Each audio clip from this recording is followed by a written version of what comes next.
I'm David Moore. I'm a range and pasture specialist and CCA for MFA Incorporated. I kind of specialize in forage management for MFA. For MFA Incorporated, I'm Tom Stever on Brownfield Ag News, talking with David Moore about establishing alfalfa stands. To begin, you suggest starting with a soil test. So what's the purpose of that? Well, the number one reason that I see for failure of establishing alfalfa is failure to plan well ahead of time. Alfalfa is just not one of those crops that we can wake up today and decide to plant.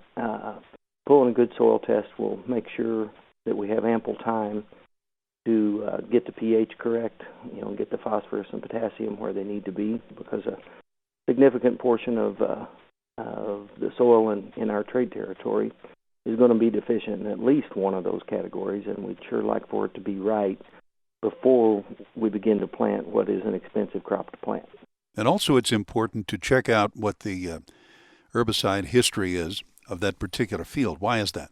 Well, it's very important that we look at rotational restrictions on any herbicides that have been used in the last couple, 2 to 3 years, to make sure that we've not set ourselves inadvertently up for a train wreck.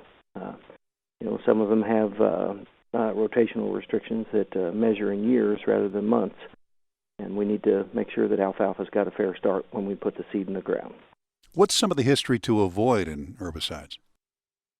Well, there's a number of herbicides that are used in both corn and beans that just have plenty of carryover. I don't, off the top of my head, have any particular ones in mind, but it wouldn't take me long to come up with that information.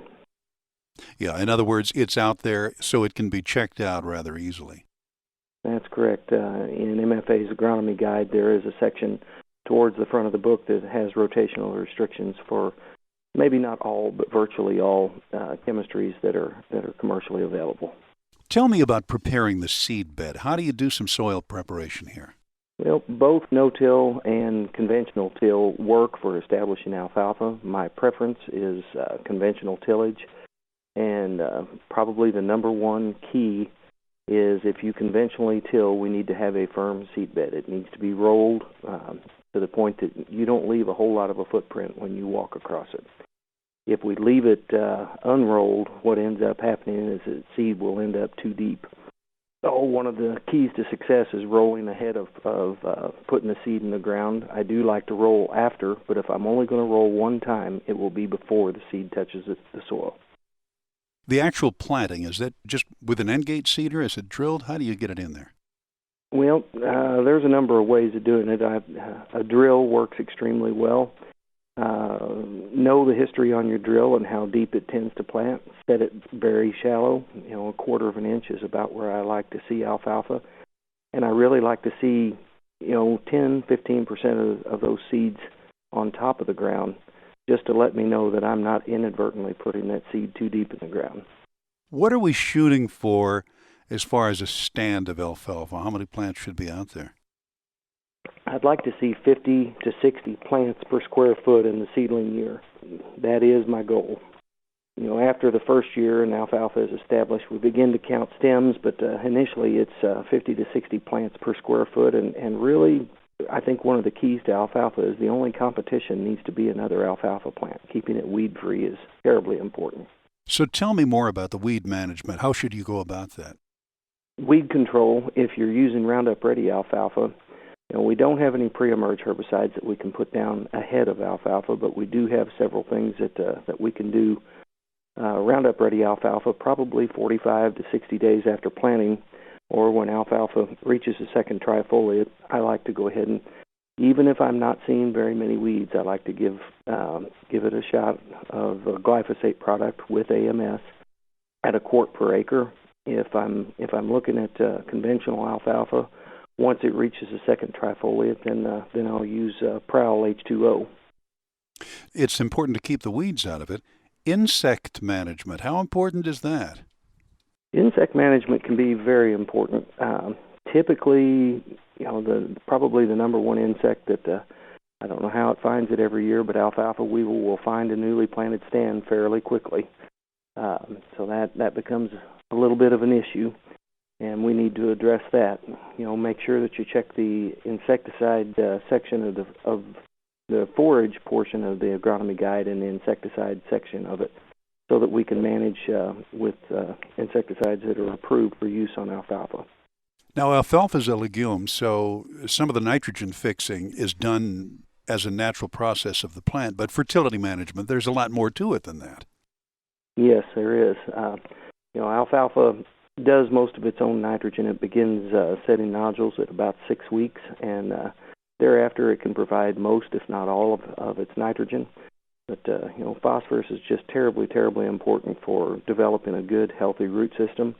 Potassium is terribly important for that plant from the standpoint of managing moisture. Without an adequate potash or potassium level, plants tend to lose moisture, what they have available to them. And we do tend to be fairly deficient in potassium in southern Missouri, at least. Given the choice of conventional alfalfa versus Roundup Ready alfalfa, I will always choose Roundup Ready alfalfa unless a customer is wanting to plant grass with his alfalfa, simply because I believe that it's the cheapest alfalfa that a customer can raise. Choose a good variety, and if we'll manage fertility correctly and we manage weed control correctly, stands last a long time. And typically in conventional alfalfa, we lose the stand more to weed control than we do to anything else. That's an interesting part of this, is how long one can expect the stand to last. How long is that? Well, I think historically, at least in southern Missouri, stands will run between 4 years and 6 years, and they're lost. Again, very seldom do I think disease really plays a big factor in that. I think it's fertility, and I think it's weed control. I'm looking at some Roundup Ready alfalfa stands that are approaching 11 years old that are nearly perfect in appearance. There are no weeds. They're healthy. They look good. They yield good.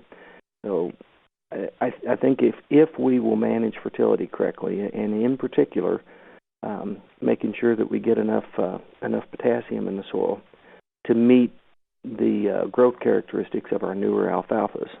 We yield quite a bit more alfalfa today than we used to, and I think we're shorting at times the potassium that we return to the ground. So either frequent soil testing and adhering to what it says, or call one of your local agronomy specialists and they'll help you work through how much potassium it needs. But a 6-ton crop of alfalfa will remove 360 pounds of potassium from the soil, and we can't replace that all at once, or sometimes even twice. Sometimes it takes 3 applications to make sure that we get that right. While we're on the subject of fertility, in establishing alfalfa, it's imperative that we not use any boron. Although boron is necessary for an alfalfa crop that is established, it can become quickly very toxic to seedling alfalfa, so we do avoid it in the seedling year. Another subject that I'd like to touch on is that how many cuttings can one expect to get, and what's the determinant factor on that?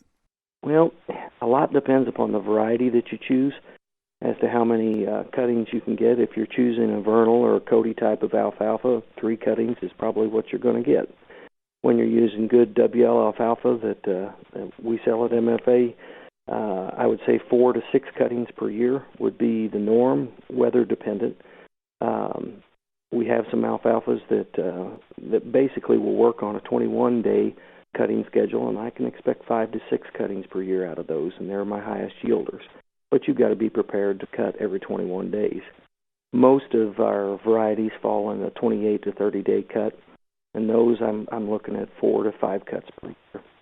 We have a new alfalfa that's just now become available on a very limited basis and will become more so soon.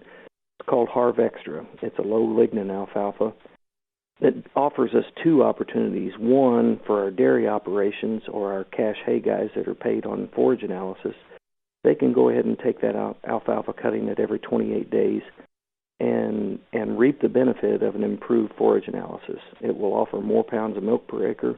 It'll certainly offer our cash hay guys an opportunity to make more money if they're selling based on forage analysis. For others that are looking at decreasing the cuttings per year, they'll cut that alfalfa every 35 to 40 days and have a very similar forage analysis to somebody that's cutting a a non-low lignin alfalfa every 28 days. Now, that's kind of a rare opportunity to maybe knock one cutting per year off and have the same amount of yield. We've been talking with David Moore. For MFA Incorporated, I'm Tom Stever on Brownfield Ag News.